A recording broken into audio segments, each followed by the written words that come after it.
I want to talk today about the male desire to ceremonialize his utility.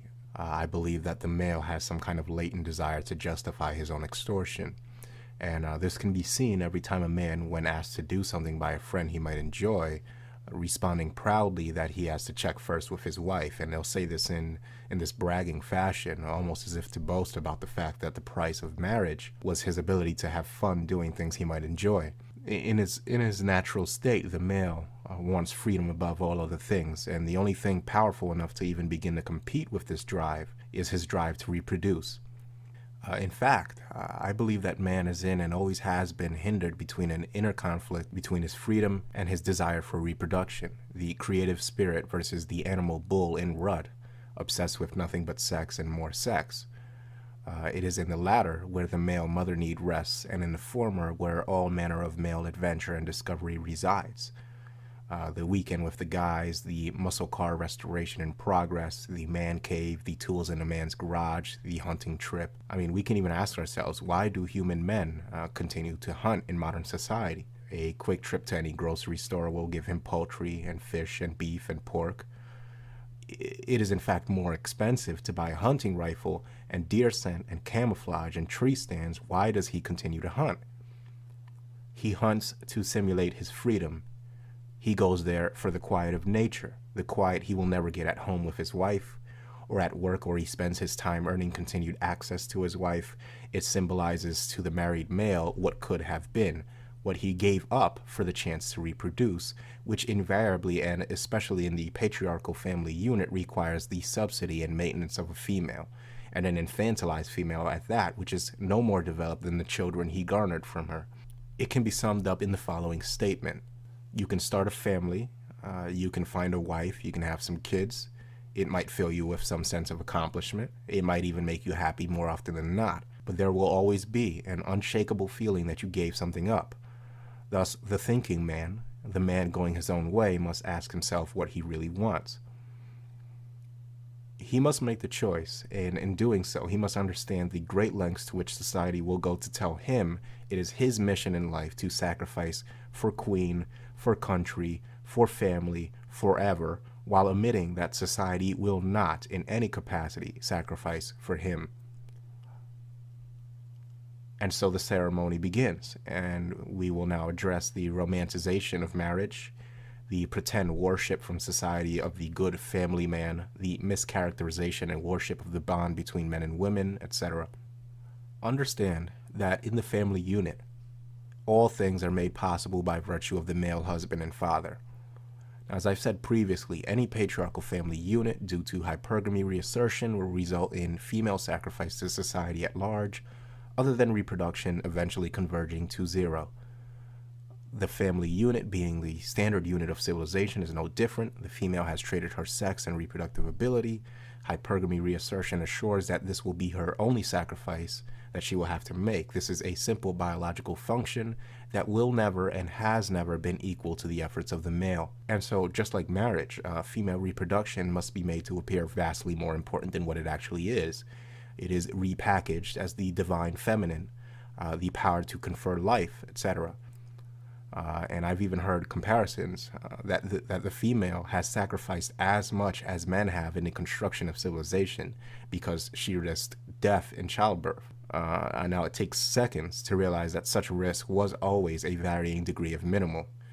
Even before modern medicine, the female body was designed to give birth. If women were unable to give birth and live through it in the majority of times, our species would not be here today. Modern medicine has simply taken this already minor risk and brought it down to zero. But either way, we should debunk this little myth here. So you're looking at a graph of life expectancy for men and women from 1900 to present, and it reveals that even in 1900, when death by childbirth was a much more frequent occurrence, we see that life expectancy for women was still fixed above that of men.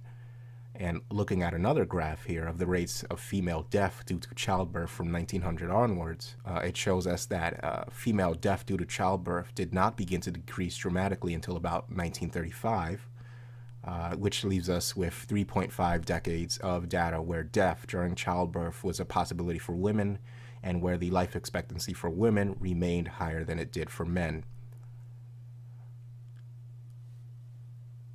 I'm starting to become convinced that there is something in the male that has a need to over-exaggerate female sacrifice and accomplishment while downplaying female dysfunction and cruelty, possibly to mask just how much more he sacrifices than her, to make it appear as though it's a fair deal. I believe it is from this desire that decreased sentences for female criminals arise, abortion, postpartum depression, rationalizations when women murder their children, the mass adoption of a queen has no clothes attitude towards female accomplishment in the job market via affirmative action for women, referring to our brave men and women in the military in spite of the fact that only men do the dying, the trivialization of circumcision alongside outrage at female genital mutilation. All of these things, I believe, derive from a combination of male white knightistry combined with female entitlement mentality.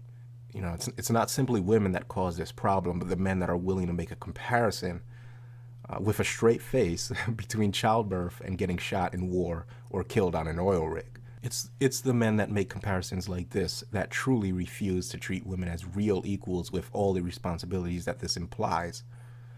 Common sense tells you that women are anatomically built for childbirth, but nobody can point me to the part of the male body that is built to take a bullet, and we definitely do not have any more of an evolutionary advantage over women in an IED explosion. Which brings me to my next topic, the pretend worship of military service, the mischaracterization of patriotism and national pride, and how it harms men.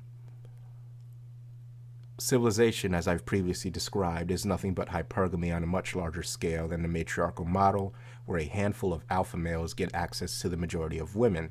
It is an exploitation of the male drive to procreate and a check on female hypergamy, but it is far from an elimination of it. We are still in the female herd, albeit a much larger one, where men are on the periphery and the female herd is protected by the male collective. Women are not expected to fight in war and have no inkling of what war really is. But they are smart enough in their own way to know that if it means that they might die by participating in it, that they will not do it. They will refuse to do it. The male, however, with his need to prove his utility, will too often gladly go to his death, so long as it's celebrated and he gets medals to stroke his ego. And if people pretend to respect what he's doing for his country while he walks about in his uniform, so long as there's enough fanfare and medals on his lapel, he can convince himself that he isn't playing a very deadly game he might not come out of alive. If he ever knew that society not only does not care about the possibility of his death on the battlefield, but feels entitled to it, he would never sign up for such a thing. If he ever knew that his country secretly thinks him a fool for being stupid enough to buy into the hoorahs and the patriotic fervor, he would never sign up for such a thing. He is an expendable resource, and this certainly benefits the whole of society. But it is the individual man that will end up more likely to die, more likely to suffer from PTSD.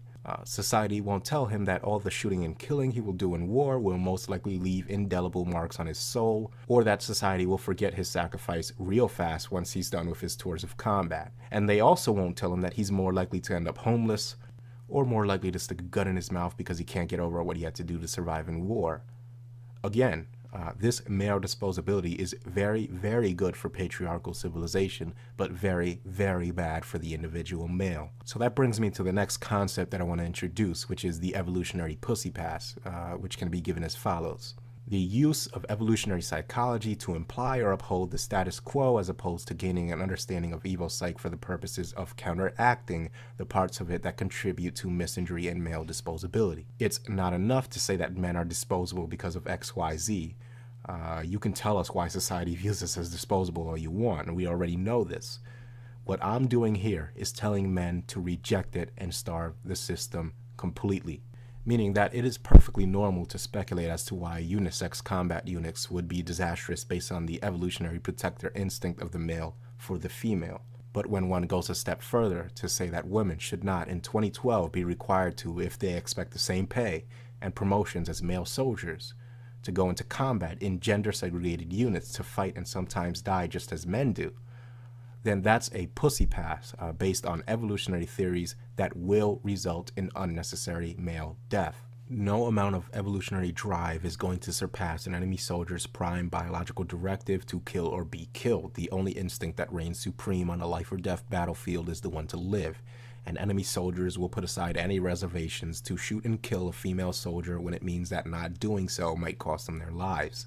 Thus, it is in the interest of men to either advocate for women to go into battle alongside of male soldiers with the condition of being segregated into gender-specific battalions, or to pay male soldiers much larger salaries as compensation for a much higher likelihood of deployment, injury, and death. I mean, a simple hazard pay incentive. Whoever shoulders more of the hazards gets more compensation for doing so. What we do by paying female soldiers equal salaries when they are not required to endure combat is to spit on the incredible risk and danger that men endure in defense of their nations.